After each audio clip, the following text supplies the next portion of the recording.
I'm feeling brave expression, nurtured expansion, and emotional maturity. Ooh, like that. I'm feeling inward activity, Mm. deep discernment, Mm. and a return of ancestral wisdom. Hi, everybody. Welcome to another episode of Cosmic Hardest. It has been a minute. I took a little bit of a break. There has been a lot of things happening behind the scenes in my life, which I will share about soon. But for now, home renovations is taking up a lot of time. And I feel like it's really hard to show up consistently online when there's so much happening, like physically. So that explains why there's been a little bit of a break in the podcast, but I wanted to make sure that Thea and I come back and do a June overview for you because I know for sure that this helps us as much as it helps you. So thank you, Thea, for agreeing to do this June overview with me from Bacolod. How are you? How has your time been over there? Always a delight and always an honor to be here with you and to consistently show up for this to share. Like you said, it's serving us so much when we revisit what we share through the month. So how has it been for me? I shared with you before recording that um, Saturn right on my IC feels quite apt for me to be back in my hometown. It has been feeling so, it's been feeling so brooding for me, but also there's so much uprooting, like uprooting beliefs and then rerouting new beliefs and standards and conditions for myself, and then some sense of rerouting from the new belief systems and structures from my home base and foundation. So I think I was sharing with you that we just really can't make astrology up, man. And in as much as we do understand the language, when we're right in the middle of it, there's still so much grace and surrender and compassion that you get to learn to cultivate along the way. How has May been for you? Oh, May has been very interesting. I was actually quite nervous for May to come around because it marks 1 year since my dad's transition. And also, it is the month of my dad's birthday. So the earlier part of May was tough. This later part of May, I am finding my footing again. And I think what's really interesting is this last couple of months, we've been ushered into a lot of new with Neptune moving into Aries and now Saturn moving into Aries. You know, as we're entering June, Saturn is in Aries and just moved in on the 25th. That was my dad's birthday. Mm. So that felt really interesting in my body of like the Saturn moving into my seventh house Mm. on the day that my dad was born. But I feel like we're already kind of seeing it play out. I know it's early, but I just feel there's a lot of new, there's a lot of confusion everywhere.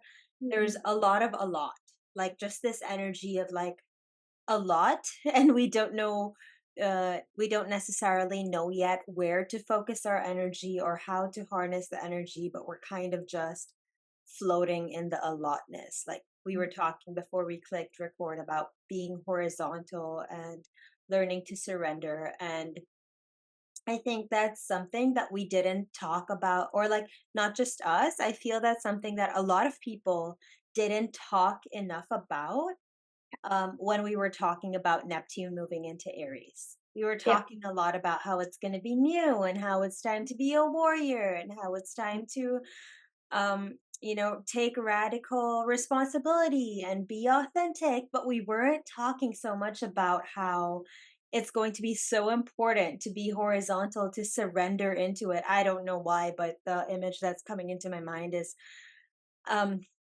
like running through an MRI machine. You know, you have to be laying down to be running through the MRI machine. And it's this energy of like, when you're entering a new cycle, it's like if you're it's like if you're vertical and going into it, it's almost like there's too much going on.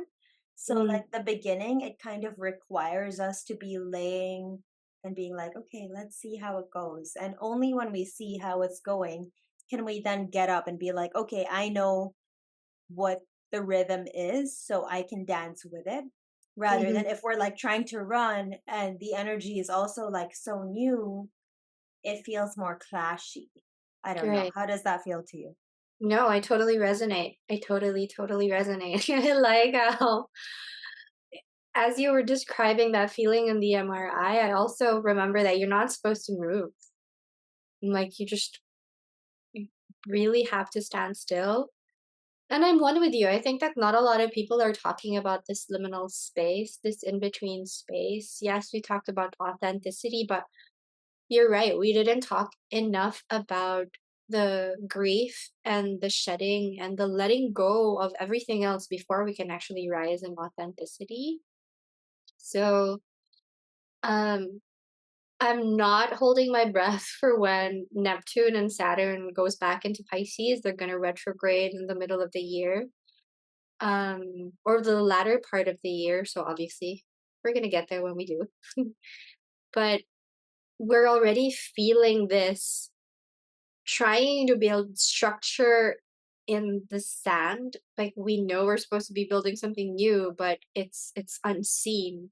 So it's very tricky. It's been very, very tricky. It's a lot of internal work rather than external Yeah. work, and a lot of internal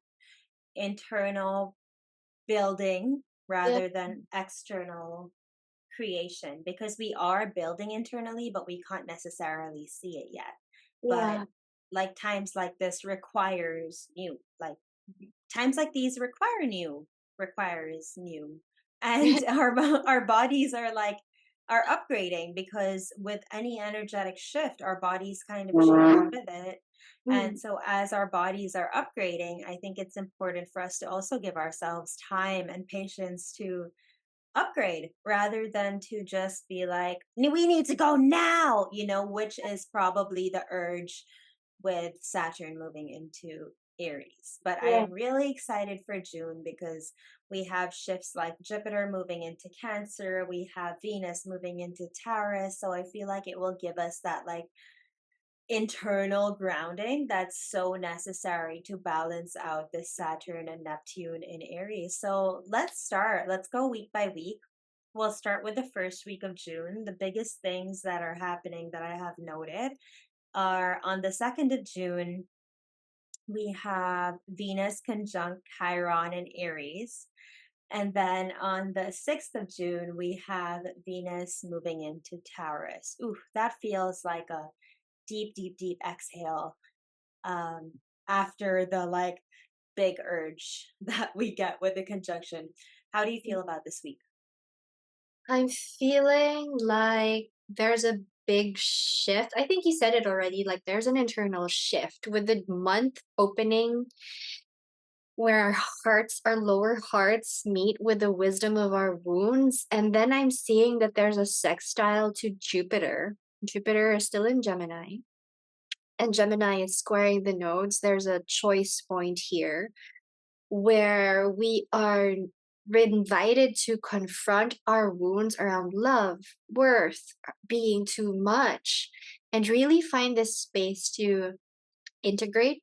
I'm seeing that Mercury is playing nicely with Mars and Chiron, so there can be energizing conversations that where we have a sense of courage and have a sense of clarity and have a sense of grounded and embodied wisdom where we can share from the wisdom of our wounds instead of the trauma stories that our wounds um, that we believed our wounds have around us. So I feel like June is a shift, although it's still Gemini energy. It's fertile ground for healing. And I'm feeling called to invite you guys as an embodiment tip to like touch your skin. Like there's this neurosomatic toolkit, a tool that I can give for your toolkits where you're just running your fingers along the sides of your arms and just giving yourself a hug as you do it, or giving yourself a sway as you do it, and try to breathe into the sensation of your hands touching your skin. Like, touch it like it's really sacred. Touch yourself like you're your own lover, and allow pleasure to lead your grounding practice. I mean, Venus is at home in Taurus. So there's a lot of grounding, there's a lot of integration, there's a lot of wisdom in the present moment, and in present moment joys and simple pleasures and nature, obviously, always nature. That's what's coming up for me for this week. What's coming up for you? I Mhm, feel like for the conjunction between Venus and mhm, Chiron, um, I feel like Saturn being in Aries gives us this, like you said, like acting from a space of understanding our wounds and accepting our wounds and having healed our wounds rather than trauma. Because I mhm, feel like Saturn's giving us this discipline to understand everything that Chiron has been working with in Aries for the last few years. yeah. It kind of feels like this aid. And I mean, Neptune as well, with Neptune, bringing some sort of trust and surrender mentality kind of thing. I feel like Saturn's like, okay, I'm in here now too. I can hold the ground. And Mhm, so I feel like it can look a little bit triggery, but we also have the ability to take the triggers and be like, oh, I've acted from these triggers for so long. Now I mhm, have this sense of inner discipline where I don't want the triggers to have that power over me anymore, because I have power over myself. I think that's the beauty of Saturn coming into Aries and being like, hey, okay, it's been a lot of chaos over here, and maybe it will continue to be chaotic, but it's like we can find our anchor within the chaos, and the anchor is the heart. And that's what leads us into Venus moving into Taurus. Like you said, Venus is at home in Taurus, and some Taurus themes, right? Sensuality. So I love what you were talking about, like touching our bodies. And I feel, especially our face, like it's so rare that we like run our fingertips over our face. And I noticed that when I used to ask people to do it as we would do embodiment practices, it's so rare that people would actually like run their fingertips over their faces. And I wonder why, I wonder what caused this disconnect within us. Why can't we touch our bodies like this? Why can't we allow ourselves to feel pleasure from our own fingertips? So, again, Taurus theme: sensuality, pleasure, boundaries, values, money. Money story. Here we are again with a money story. never Um, ends. Never ends. Worthiness. And Mm, one of my favorite things about Taurus is taking from the core and taking from the spark and making it tangible. So I mhm, feel like this is such a great month to um, feel in our bodies, what have we been working with for so long? Because mhm, in May, it was like a lot of mind work, right? And we're still in May, and we're still working with a lot of mind work, a lot of polarities, a lot of considering two ends, and a lot of thinking it through and logicalizing it. And I feel like once we enter June, it's more about feeling it rather than, thinking about the logistics of everything, thinking about, okay, how is it going to go? I should know how everything's going to pan out before I go. With Taurus, it's like, I'm going to take my time, but also I trust in my body to be the vessel, to like guide mhm. me where I'm meant to go. That's kind of how I'm feeling about this first week. Do you want to move into the second week? I do. Let's do it. Okay. So on the second week, we have on the ninth, we have Mercury. Sorry, I'm just gonna X out of this. Microsoft wants to update. I told you mind stuff, and Microsoft is like, hi, can I update your Outlook? I don't even use Outlook. Okay, so on the ninth, we have Mercury conjunct, which means right beside, touching, dancing with. Mercury conjunct Jupiter at 29 degrees of Gemini. So this is the last degree of Gemini. And then we have Mercury moving into Cancer on the same day, on the 9th. On the 10th, we have Jupiter moving into Cancer. On the 11th, we have the full moon in Sagittarius at 20 degrees 38 minutes. That is at 3:43 a.m. Philippine time. And then on the 15th, which is Sunday, we have two squares. Squares are tense points, and they offer an invitation to look at something with a different perspective. So can be tense. It can push us to a corner. Doesn't have to. Probably will before we can figure out what other way to look at it, because I feel like the gift of squares is to look at things with a different perspective. But we'll get into it. So on the 15th, we have Mars in Leo, square Uranus in Taurus, and then we have Jupiter in Cancer, squares Saturn in Aries. Okay, this is a big week. That's a big week. Um, I feel like we've said this already. Like we're moving from idea to integration, like with that Mercury and Jupiter conjunction. And then we also have that square with Saturn and Neptune. So I feel like because of that square, there can be those triggers that you were saying where, mental stories, like stories of overwhelm or self-doubt or not enough or too much or not worthy, like whatever your mental scripts and narratives are, hopefully as you listen to this before we step into June, you're already doing like some self-awareness and acceptance work where you're aware what your mental narratives and your false beliefs are. I mean, Gemini and Sagittarius are all about that: beliefs, perspectives, looking at our narratives and our story with fresh eyes and from like a wider perspective and wider point of view.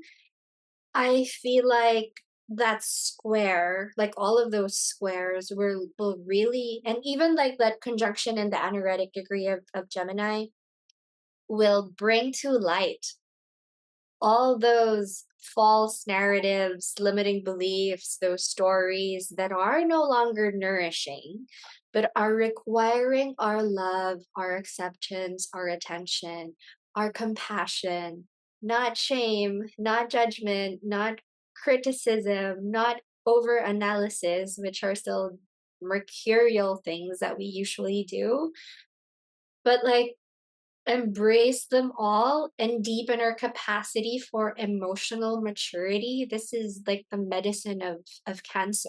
When Mercury enters Cancer and Jupiter enters Cancer, we are all being invited to expand where we feel safe, where we feel more at home and secure. Venus is still in Taurus, so there's really going to be that amped up theme around security, being really deliberate around the present moment where we can feel safe in our bodies, where we can actually feel safe in the present moment so we can reprogram and rewire, those nervous system imprints that are just so stuck in our cells.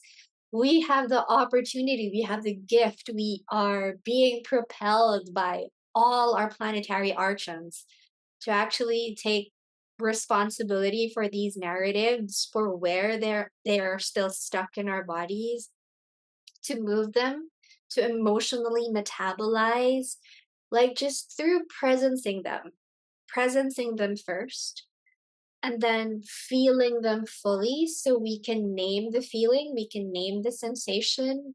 Because even like those subtle shifts and things that we think, it's so easy to name our feelings. It's actually not, baby. when you when you take the time to be horizontal and really feel your feelings and try to name your feelings, it isn't as easy as we speak about it or share about it. But we are so supported to start doing that because once we actually name it, it naturally and organically softens and releases itself, like the tension and contraction in your cells in your body. So there's a lot of emotional metabolism that I'm seeing here as an invitation, just because there can be mental fog, like that's square with Neptune and Saturn. So fog, guilt, shame. How can we turn our triggers or our blocks into building blocks towards more safety and presence is what's coming up for me. Is this the third square between Mars and And Uranus? no, we we've closed that, I believe, but let me double check. I believe we've closed that Mars Uranus square already. I'm wondering, is this the final square of I Jupiter think this is, Saturn though? I don't know, but I think this is the final square of Mars and Uranus because it started when Mars was in Leo, and at this point, Mars is still in Leo. Oh, And Uranus that's in Taurus. that's the week that Mars finally moves into Virgo. And as you're talking, I love that you brought up emotional metabolism because what I'm realizing is we have Venus in Taurus, but we have Mars in Leo, and that is a square. And so there is this pull of like, hey, I want to do it all. Hey, I want to show up. Hey, I want to be authentically me. Hey, I want to hang out with my friends. Hey, I want to romance my life. And then there is Venus being like, hey, hey, hey, hey, can we slow down? Can we get sensual?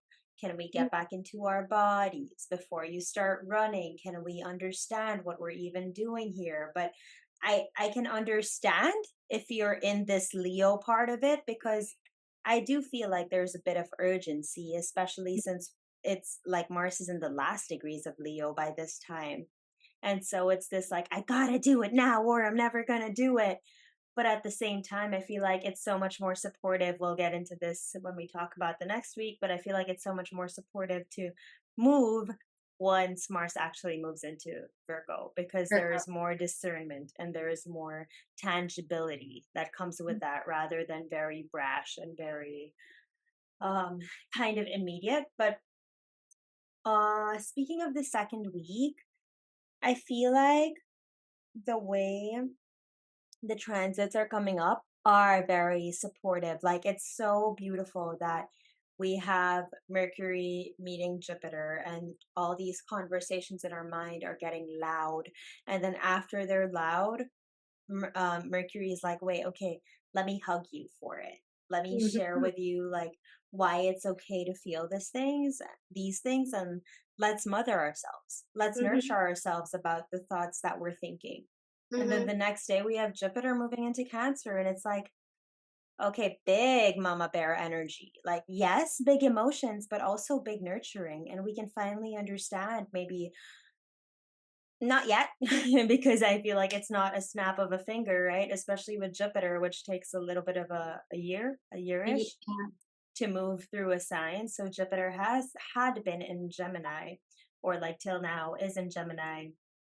And once it moves into Cancer, I love again the word that you use, metabolize, because once Jupiter moves into Cancer, we're going to finally metabolize all the polarities that mhm, have been at play, and we can start feeling into what feels true and what feels real, and start planting more seeds within us to water what feels real rather than constantly being so in this mix of, oh my mhm. God, this is what's happening in this side of the world, and this is what's happening in this side of the world, and these people say do this, and these people say do that, and I want to feel and I want to think, and it's just been a lot. So I feel like this Jupiter moving into Cancer will be such a reprieve. Mm. And the next week we have Mars moving into Virgo. So just this feminine energy, I think it's going to be such a gift. And it's so funny that I'm saying this because I feel like a couple of weeks up, couple of months ago, we were saying, yay, I'm so excited for the masculine energy coming up. I'm so excited for Mars moving into Leo. I'm so excited for blah, blah. But now it's like, wow, I'm so excited for the energy to move back Mhm. inward. And then the day after, with the full moon in Sagittarius, it's taking, like you said, all these little narratives, all these little conversations, all this noise, and Mhm. turning it into something bigger, right? And Sagittarius is where beliefs lives. It's where Mhm. like truth lives. It's where the actual warrior energy lives, because in Sagittarius we understand where we're pointing the bow, Mhm. the arrow rather, where in Aries it's like, let's go, let's burn shit down. In Sagittarius it's like, I don't want to burn shit down, I want to be very intentional about where my arrow is facing, so that when I decide that I'm ready to be so radically honest, I know where I'm going, I know what I'm creating, which Mhm. is going to be so important again coming into the next week as Mars moves into Virgo. I don't know what to say about this Mars square Uranus and Jupiter square Saturn other than just Crunch. The word that's coming to me is it feels crunch, crunchy. crunchy. Yeah. Yeah, I don't know what to say other than like slow down, just feel it and just like allow the crunch, I guess. Yeah. Yeah. 'Cause I feel like, um, especially with these squares, and mind you, Jupiter is exalted in Cancer. So, Tell everyone what that means. okay, so exalted meaning Jupiter is very comfortable in Cancer, where it's one of those signs where it can really express itself because like Jupiter expands and Jupiter really wants to like suck the marrow out of life, sort of like a Venus Taurus energy.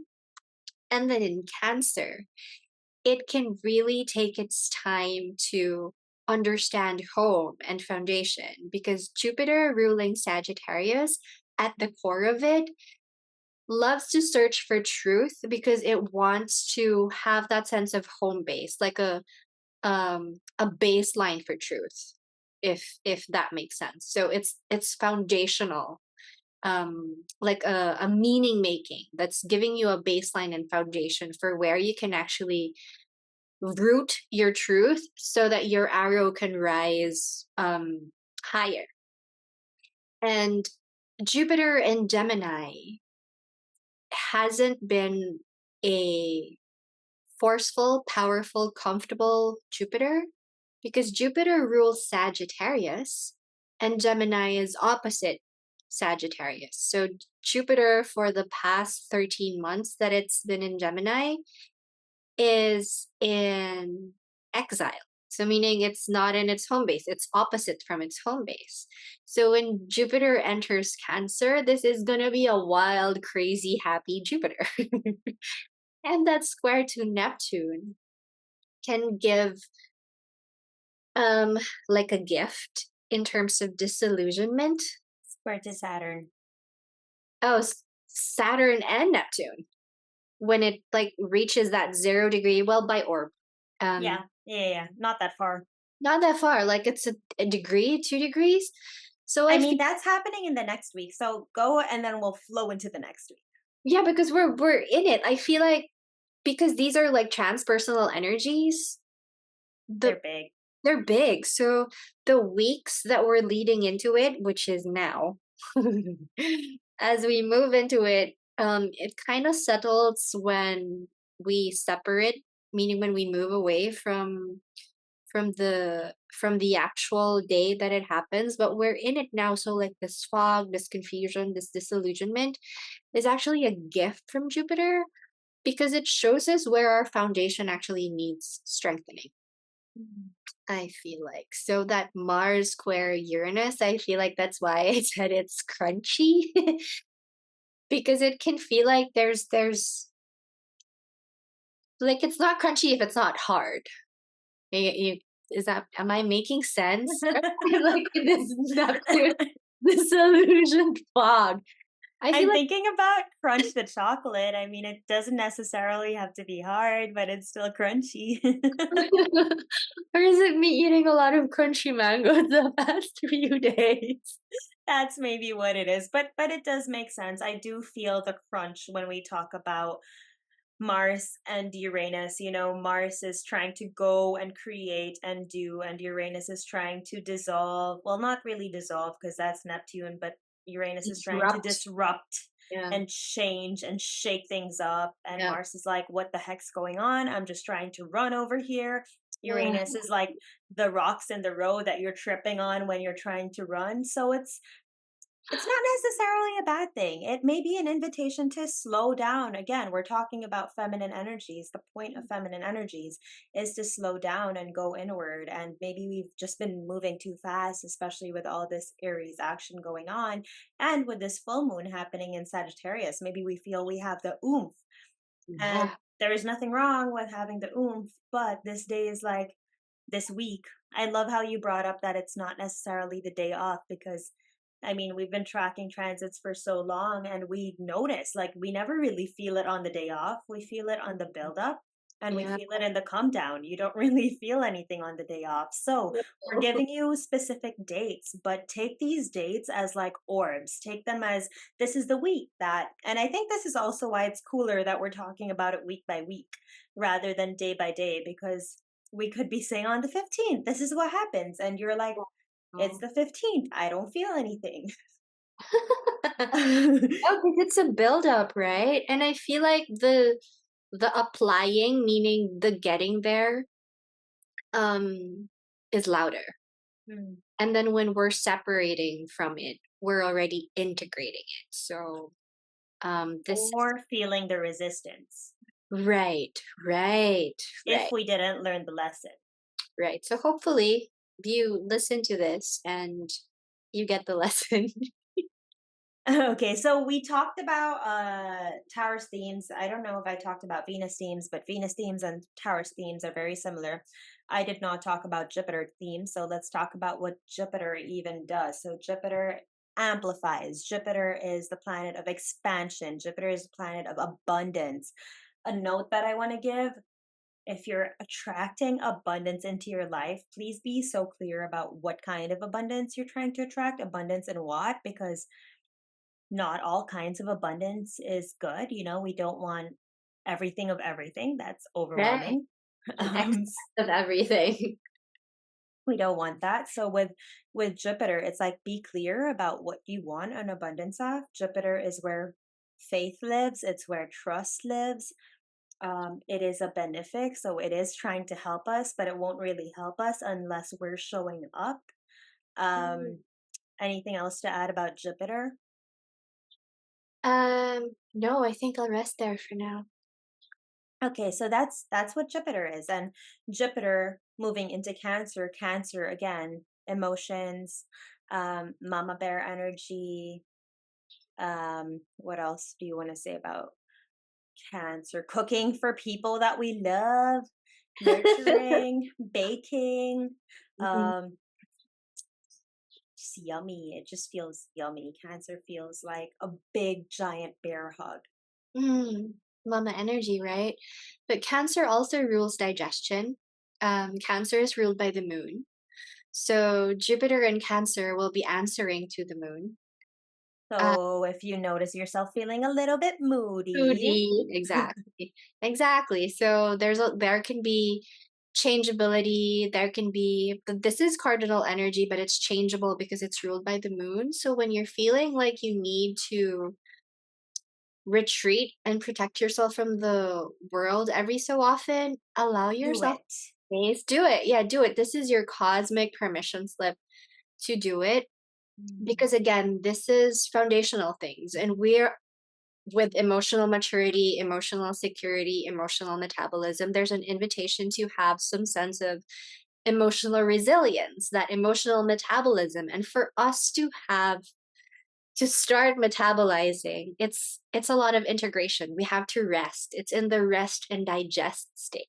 It's not in the action and the doing state. It's when we're actually sleeping and when our parasympathetic nervous system is engaged. And that's not when we're doing, but it's actually when we're being, which is a lot of moon energy. So if you're changing moods, like if you're being moody, if you're swinging every so often, like know that you're not losing your mind.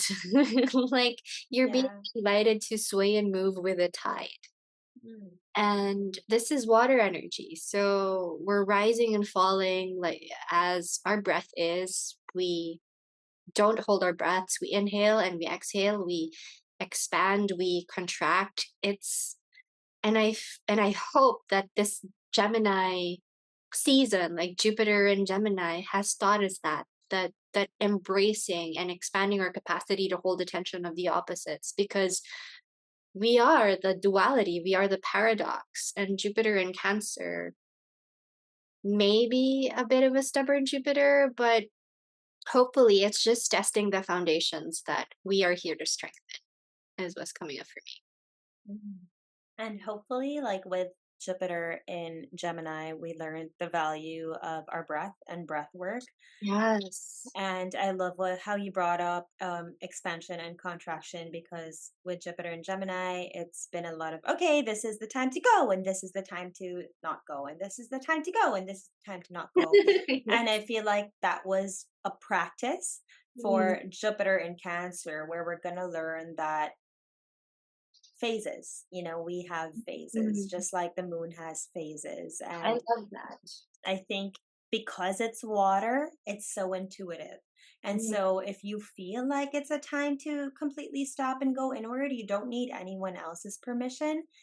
As mhm, long as you feel it like in your body, I think that's enough to be like, hey, I'm going to stop everything that I'm doing. And I don't care if people are expecting me to do this. My mhm, body tells me that I need to stop. So I'm going to stop. And it mhm, will be, I feel, such a test, because when we don't stop, when we don't slow down, when our bodies are telling us to slow down, that's when mhm, the claws are going to start coming out, right? That's when passive aggression is going to start showing up. That's when like everything just becomes a little more snappy, because we're not listening to our intuition. I mean, our body is made up of so many percent water. And mhm. so if we're not listening to the water that's in there, it's easy for us to kind of feel like we're blowing up or erupting. Okay, let's move into the third week. Let's move into the third week of the month, which we've kind of already talked about and alluded to. So on the 17th, we have Mars moving into Virgo.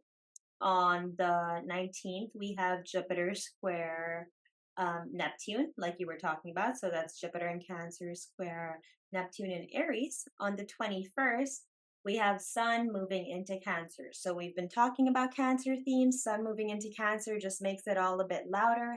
Sun meeting Jupiter in Cancer makes it extra loud. That happens the next week, but it will already be kind of dancing in a close orb.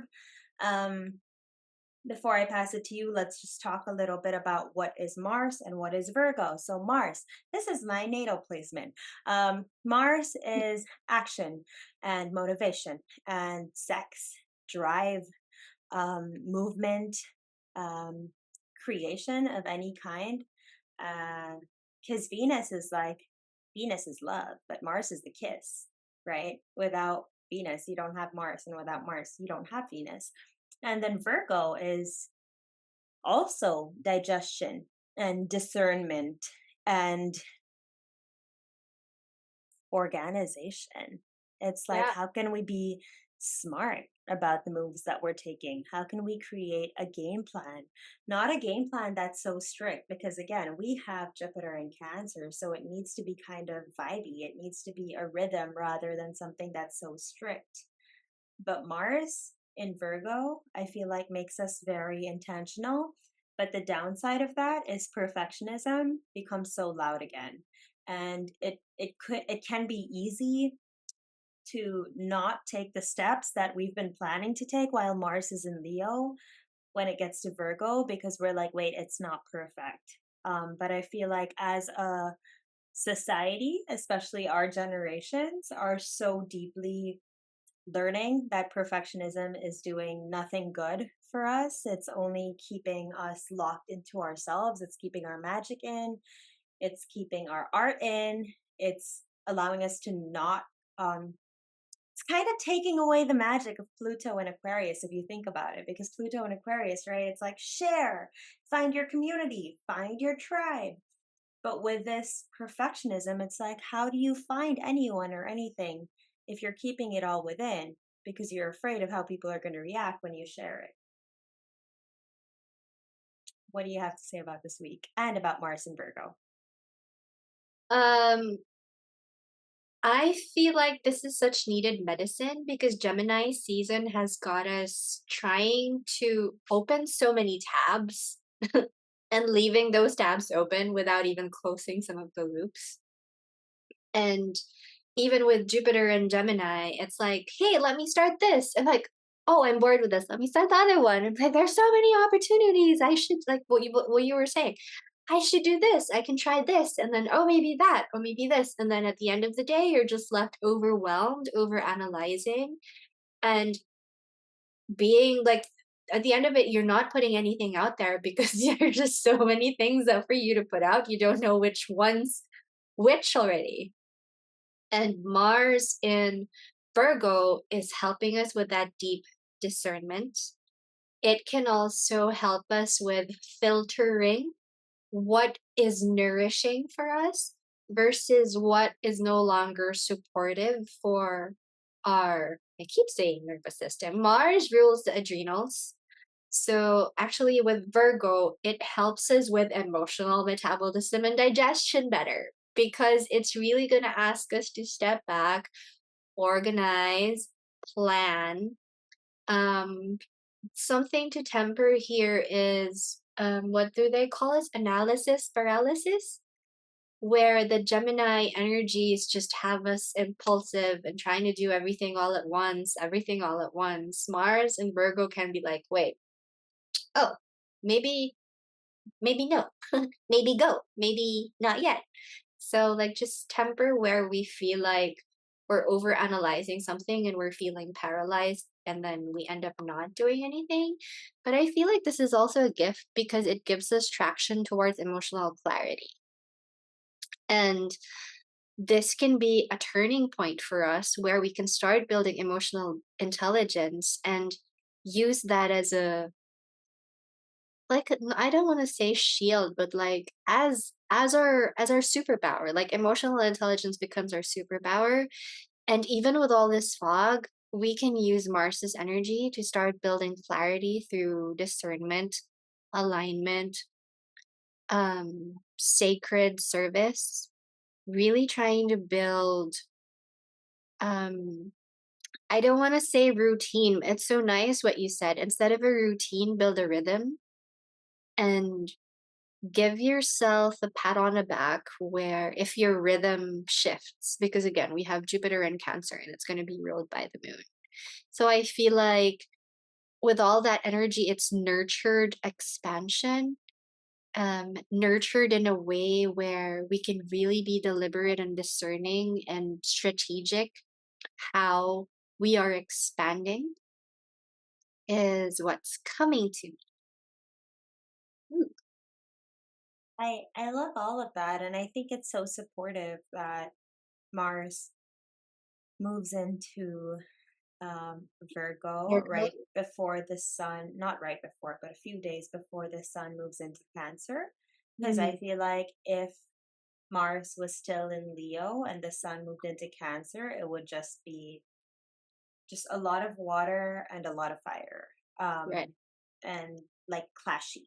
Versus with Mars and Virgo and the sun moving into Cancer, they form a sextile. And so they actually kind of like each other. Their energies flow better together. So we have this grounding that it's like what I'm thinking of is like we're getting the emotional hits, we're getting the ideas, we're getting the feelings, we're getting the intuitive hits, and our body as the vessel, because we're now able to discern better, we're able to create that much easier. We're able to make things tangible that much easier rather than feeling like we're being caught in the tides. Because again, Jupiter and Cancer, it can feel like, yay, this is great flow, but also, whoa, this is a lot of waves.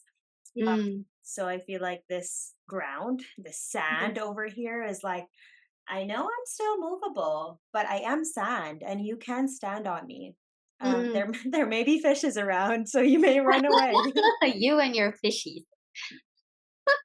um, but yes, I do like this energy of like Mars and Virgo and then Sun moving into Cancer. And when Sun moves into Cancer, I feel like that is going to be an invitation to feel into what the next year will feel like with Jupiter moving into Cancer. And as we know, the sun moving into Cancer doesn't only affect those who have their sun in Cancer, it's all of us. We're all feeling this Cancerian energy for a few weeks. And so when you notice that emotional storm or that emotional roller coaster coming in, give yourself time.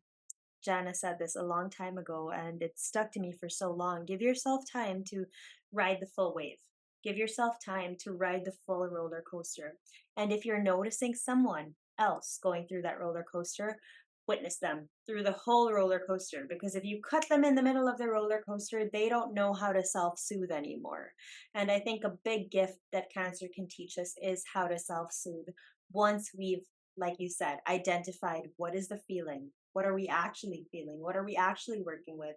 Once we know, it's that much, it's not easier, but it's that much more conducive to actually working it out within ourselves rather than when we disrupt our own process. And especially, I feel like Virgo, Mars and Virgo will not like it if that process is disrupted. So for these Oh, next few weeks, like be very kind with your process and allow your process to look like whatever it looks like. It doesn't have to look like anyone else's process. It just has to look like your own. Okay, let's move into the next week because we just have more Cancer energy to talk about. The next week, which is the first, second, third, fourth week of June, we have on the 23rd, we have Sun square Saturn and Sun square Neptune. On the 24th, we have Sun conjunct, so Sun beside Jupiter at 3 degrees of Cancer. So that's really early in Cancer. And then the next day on the 25th, we have the new moon in Cancer at 4 degrees and 7 minutes. And that's at 5:31 p.m. Philippine time. And then on the 27th, we have Mercury moving into Leo. I'm feeling inner child work, soul gardening, emotional truth, tending to the roots, um, like lineage, expressing self, independent from lineage. I'm seeing how this Jupiter Kazimi is going to be in a blind spot with Pluto in Aquarius. So blind spot meaning they're not going to see eye to eye, where Pluto in Aquarius is going to want us to be independent, it's going to want us to innovate, it's going to want us to transform how we're actually being in relationship with our community. It's not like there's tension, there's frustration, there's restlessness around community and family community. Does that make sense? Like your family of origin and the community that you actually the community that you have found to be a new um like a new representation of family. Does that make sense? So that's the energy that's coming to me with this in conjunct or this quincunx. That's why I said there's inner child work. Mercury entering Leo is gonna want us to express, create, share, be buoyant with our energy. But these squares, these tensions, the Cancer energy, it might want us to reel back in. Again, that Mars and Virgo energy, there's a sextile. That Jupiter Kazimi is going to be right sextile, meaning a 60 degrees with that Mars that just newly entered, that's very fresh in Virgo. So I feel like this is an invitation for you to let your emotional truth be your compass, or be your guide, and trust your feelings and allow that to inform your decisions, because there's an invitation here where your logic and your emotions are gonna work together to help you form a new baseline of security and truth for yourself. And because you are rising in that work, you are going to meet people who are more coherent, whether they're your family of origin or not. Or it can also help you express in a more compassionate and truthful way with your family. And hopefully, it can mend wounds, ancient karmic wounds, in a compassionate way. Um, those are the energies that I'm seeing in the chart. What's coming up for you for this week? For me, it just feels soft.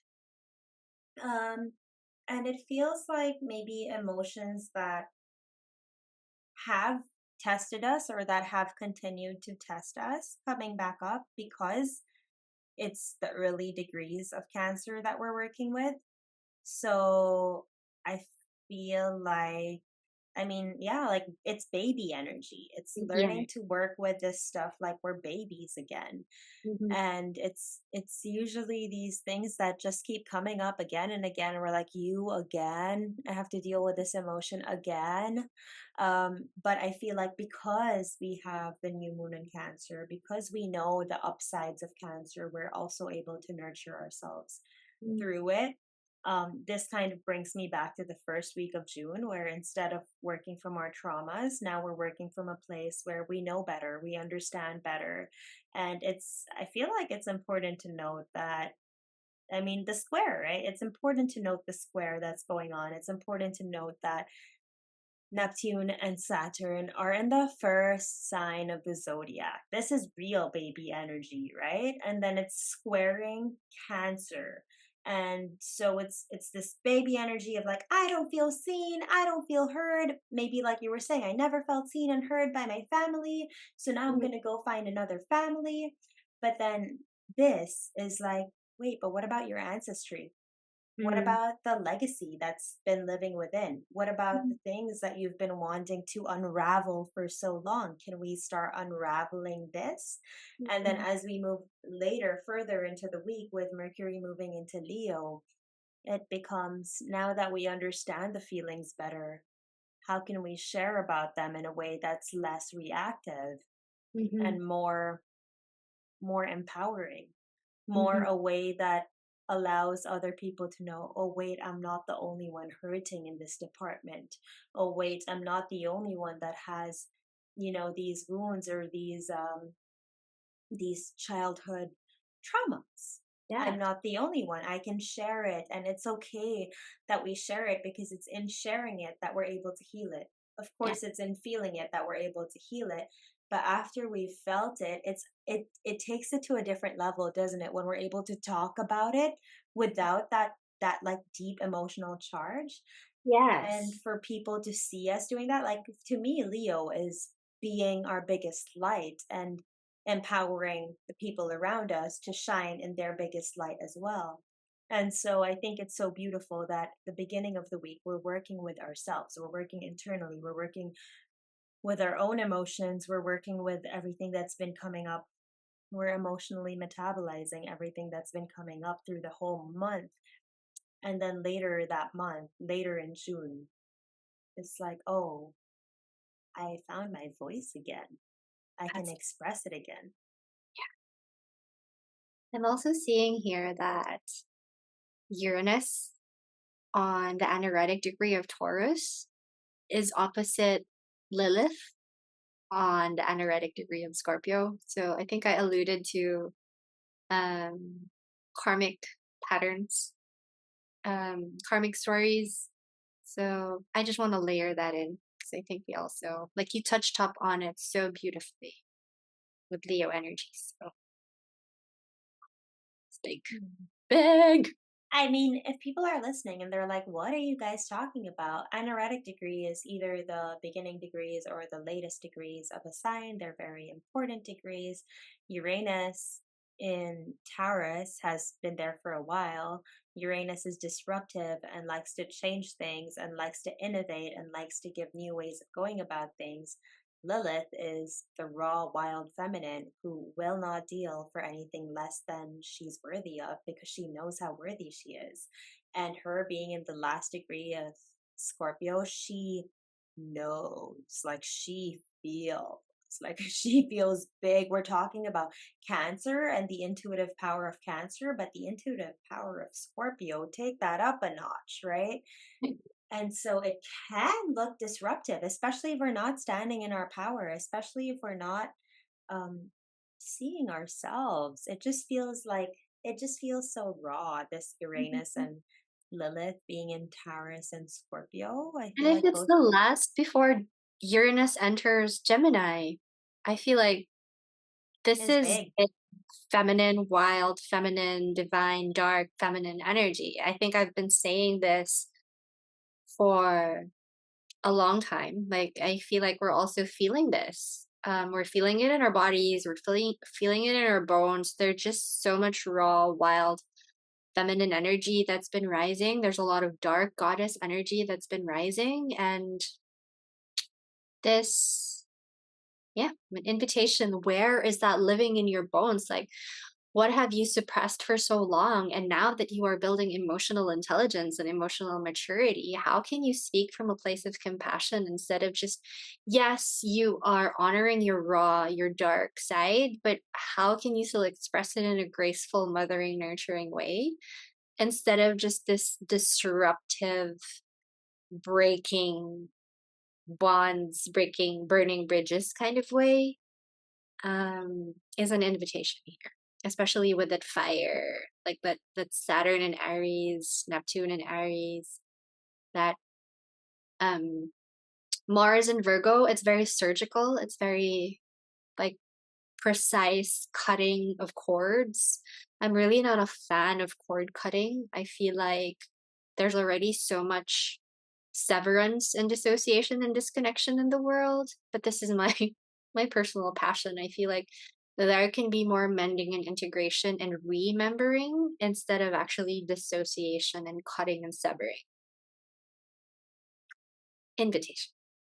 I don't know why, but as you're talking, I'm thinking about how Father's Day is on the 15th of June, and on Father's Day, we have Jupiter in Cancer, and it feels like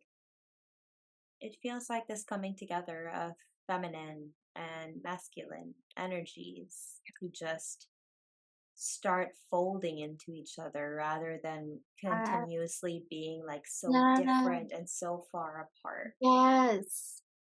And Yeah. it's not something that will happen overnight. It never is. It never has been. But I feel like the folding has Yeah. begun.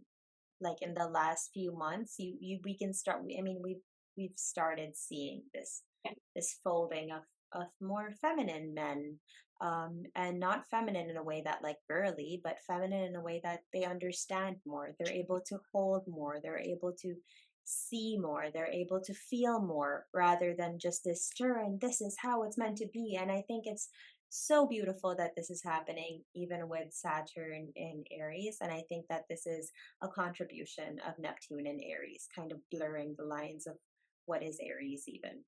Hmm. Beautiful. Okay, so that is all we have for this month. Not much happening on the 28th, 29th, and 30th. But there will definitely be things happening that week on the first week of July, which we'll tell you about on the next episode. But Thea, Mhm. to round it up, what are three words that you have for June? Ooh, brave expression. Nerd. Three words. Can I have a That's statement? fine. That's fine. Yeah, you can have three statements. I'm feeling brave expression, nurtured expansion, and emotional maturity. Ooh, like that. I'm feeling inward activity, Mm. deep discernment, Mm. and a return of ancestral wisdom. I love that. I love, love, love that. I think that's something we'll be working with the whole time that Jupiter is in Cancer in different degrees, no? Yes, A yes. lot of ancestry work and a lot of grandmother work and a Yeah, lot of maternal lineage and a lot of, I don't know, healing ties with our metaphorical, physical moms and the moms within ourselves. yes. The grandma, the wisdom of the grandmothers, the elders, the circle of like, oh, there's so many things to speak about that too. And even with this whole Uranus and Lilith opposition, I think we're closing the month with a Mercury Pluto opposition too. So I feel like that ties in with the unraveling and like the soul exploration, um, like the Think bold. we are. Hey, talk about it a little bit. I did not include it in this list because I was like, let's just do squares, but talk to us about Pluto It's opposite right on Mercury. the 29th. It's right on the 29th. So I feel like this is an activating, like a voice activation practice and invitation for all of us because there's a bold voice that's rising from all the inner work that we've been propelled to do. So we can really use this energy to reclaim like something more soul aligned in terms of like content or like transformative communication. Because what we can say can ripple. So make it matter. That's a beautiful statement to end with. I mean, it's Leo and it's Aquarius, and words aren't just words anymore. No, speak your truth out loud, even if your voice shakes, because you can And shake and rattle and make ripples. So, yeah, and say it to people that right. can hold it and receive it and hear it. Exactly. Exactly. Another beautiful month. Thank you, Thea. I appreciate you as always. I can't wait to record for July, and I'm sure it's going to be here sooner than we can imagine. I can't imagine it's already the sixth month of 2020 plus five. So fast. Super. Also, and if you're listening to this before June, there's a big coronal hole that's happening. So maybe like some solar activities and solar flares. We've been getting it. So water, drink lots of water. Upgrades are supported. I mean, we are being energetically upgraded. So all of this inner work is so supported. Thank you. I appreciate you, and I will talk to you soon. Thank you, everybody. We will catch you next month.